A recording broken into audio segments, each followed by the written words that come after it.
सभी को जय मसीह की। परमेश्वर पिता का हृदय से धन्यवाद हो आज के अच्छे दिन के लिए जो परमेश्वर ने हमें दिया। मेरे प्रियो, आज हम परमेश्वर के वचन से मनन करने के लिए जा रहे हैं, जो कि लिया गया है लूका रचित सुसमाचार उसका 13 अध्याय, उसके 6 वचन से लेकर के 9 वचन तक। और इसमें हम पाते हैं कि यीशु मसीह अपने चेलों को, अपने लोगों को जो उसके पीछे चलते हैं, उन्हें एक दृष्टांत बताते हैं। और वो दृष्टांत ये होता है, यीशु मसीह कहते हैं एक मालिक है, उसने क्या किया, अपनी एक दाख की बारी में, एक अंगूर की बारी में एक अंजीर का पेड़ लगाया।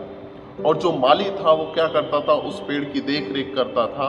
और वचन ये भी बताता है कि फिर मालिक एक दिन आया और उसने उस अंजीर के पेड़ में गया ताकि उसको कुछ फल मिले, लेकिन उसको फल नहीं मिलता है। और वचन कहता है फिर वो बहुत दुखी होता है और वो उस माली से कहता है, जो उसकी देख रेख करने वाला होता है, उससे कहता है कि एक काम कर, ये जो पेड़ है ना, इसमें मैं पिछले 3 सालों से आ रहा हूँ और मुझे कुछ भी नहीं मिल रहा, तो एक काम कर, इसको अब काट डाल ताकि ये जमीन को भी ना रोके रखे। लेकिन जो उसका माली होता है वो कहता है कि देख प्रभु, मुझे एक और वर्ष दे, मैं इसकी और देखभाल करूँगा, मैं इसको और टाइम से पानी दूंगा, इसको अच्छे से खाद दूंगा, और अगर ये अगले वर्ष फल लाता है तो ठीक है, और नहीं तो इसको काट डालना।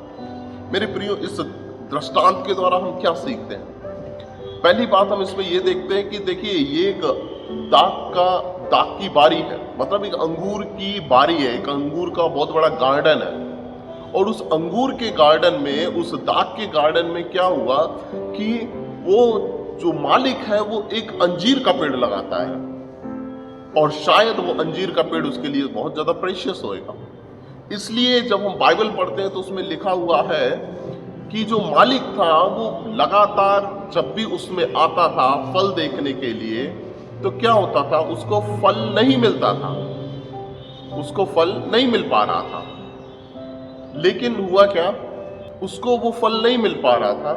क्यों? क्योंकि मालिक को चाहिए था कि वो फलवंत हो, मालिक को चाहिए था कि वो फलवंत हो। और जब उसमें से फल नहीं मिल पा रहा था तो मालिक निराश हो गया और उसने कहा कि इसको काट डालो। मेरे प्रियो, ये जो दुनिया है, ये कहीं ना कहीं इसमें क्या होता है कि ये एक दाख के बारी के जैसे है। यहाँ पे बहुत से पेड़ हैं जो दाख के हैं, लेकिन परमेश्वर ने हमें और आपको एक अंजीर के पेड़ के जैसे उसमें रखा हुआ है। अब क्या हम उसमें फलवंत हैं या नहीं है? मेरे प्रियो, जब मालिक आता था तो उसने उस जितनी भी दाख की बारी है उसमें से किसी में भी जाकर के उसने फल नहीं देखा, लेकिन वो फल देखने किस में जा रहा था? अंजीर के पेड़ में। मेरे प्रियो, कई बार हमारा जीवन भी ऐसा होता है, जब हम इस दृष्टांत को अच्छे से पढ़ते हैं तो समझ में ये आता है, जो मालिक है वो कोई और नहीं लेकिन हमारा परमेश्वर है, जिसने हमें इस दुनिया में जो दाख की बारी है उसमें एक अंजीर के पेड़ के जैसे हमें और आपको रखा है। और जो उसका माली है, जो उसकी देख रेख करने वाला है, वो कोई और नहीं लेकिन हमारा प्रभु यीशु मसीह है, जो हमारे लिए, जिसके बारे में वचन कहता है कि जो परमेश्वर की दाहिनी ओर बैठ करके हमारे लिए निरंतर प्रार्थना करता है और निवेदन करता है, और जो परमेश्वर की दाहिनी ओर विराजमान है। मेरे प्रियो, वचन हमें यह सिखाता है इस दृष्टांत के द्वारा कि जो दाख की बारी है वो इस दुनिया में जो परमेश्वर ने हमें एक अंजीर के पेड़ के जैसे रखा है, तो परमेश्वर चाहता है हम फलवंत हो। और परमेश्वर जब भी आता हमारे जीवन में, यहाँ पे देखो, वो 3 बरस की बात है कि वचन बताता है कि जो मालिक है वो पिछले 3 सालों से उसमें आ रहा है फल ढूंढने को, लेकिन नहीं मिला। हम जो अपने आप को मसीह कहते हैं, हम जो अपने आप को परमेश्वर की संतान कहते हैं, हम जो अपने आप को चुना हुआ वंश कहते हैं, अभिषिक्त लोग कहते हैं, परमेश्वर के बेटे के लहू से द्वारा धुले हुए लोग कहते हैं, जो अपने आप को धर्मी और पवित्र कहते हैं, बात ये आती है कि हमने कब परमेश्वर को, प्रभु यीशु मसीह को ग्रहण किया था, हमारा कब बपतिस्मा हुआ था, कब हमने पहला सुसमाचार लेकर के अपने जीवन में पश्चाताप किया था, और उस समय से लेकर के अब तक कितने बरस परमेश्वर ने हमें दिए।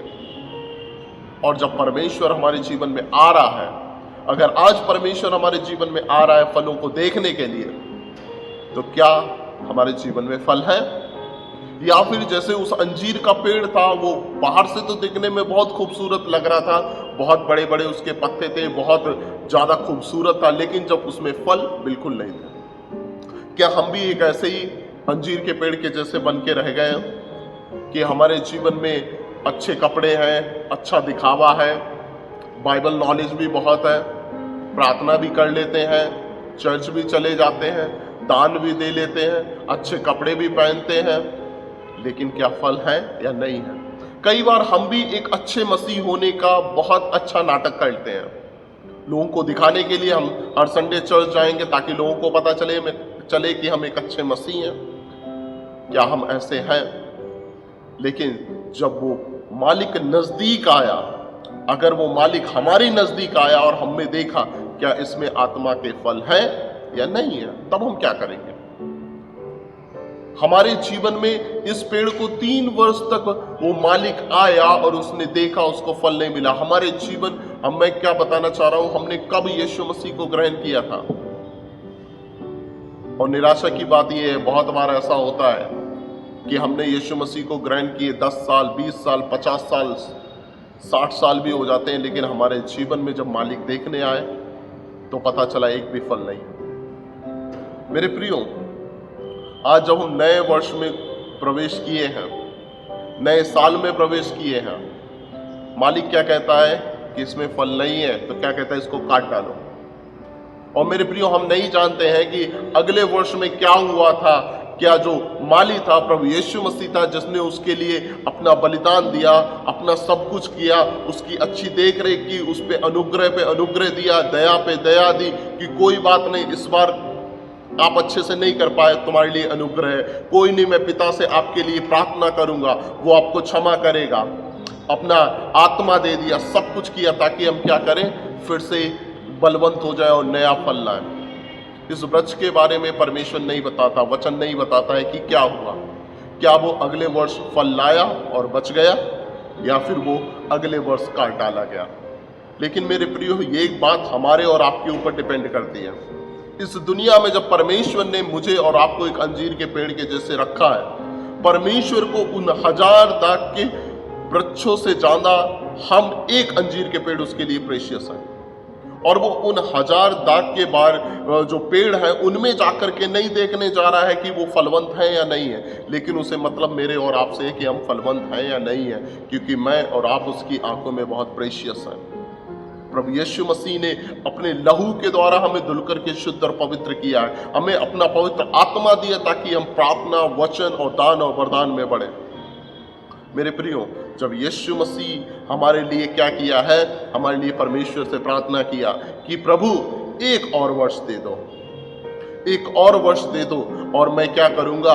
ये फिर से चढ़ जाएगा, ये वचन पढ़ेगा, मैं आत्मा की अगुवाई इसके जीवन में दूंगा, ये अच्छे से प्रार्थना करेगा, ये वचन को सुन के अनसुना नहीं करेगा, लेकिन अपने जीवन में लागू करेगा।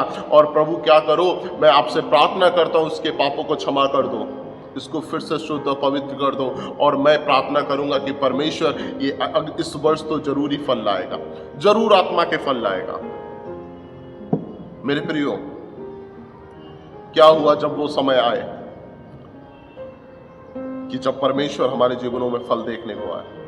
परमेश्वर ने, प्रभु यीशु मसीह ने अपने अनुग्रह के द्वारा हमें एक और वर्ष दिला दिया, लेकिन होने दे ये वर्ष हमारे लिए आशीष का कारण बन जाए। ये वर्ष हमारे लिए नई फलवंत को लेकर के आए, नई आत्मिकता को लेकर के आए, और पवित्र आत्मा के दान और वरदानों को लेकर के आए, ताकि जब उसका आगमन हो और वो हमारे जीवन में फलों को देखने के लिए आए, तो हम बाहर से खूबसूरत उस अंजीर के पेड़ के जैसे ना दिखे कि जिसके पत्ते बहुत हरे हैं, बहुत सुंदर दिख रहे हैं, बहुत खूबसूरत है, चलो चलते हैं। मेरे प्रियो, हम सिर्फ दिखावटी मसीह बन करके ना रह जाए, लेकिन एक ऐसे मसीह बने जो कि परमेश्वर की उपस्थिति में चलने वाला हो, आत्मा के फल लाने वाला हो। परमेश्वर आप सभी को आशीष दे और होने दे ये आने वाला वर्ष, जो ये वर्ष परमेश्वर ने अपने अनुग्रह के द्वारा हमारे जीवन में दिया है, हम उसकी सुने, समझें और अपने जीवन में लागू करें। परमेश्वर आप सभी को आशीष दे। आमीन।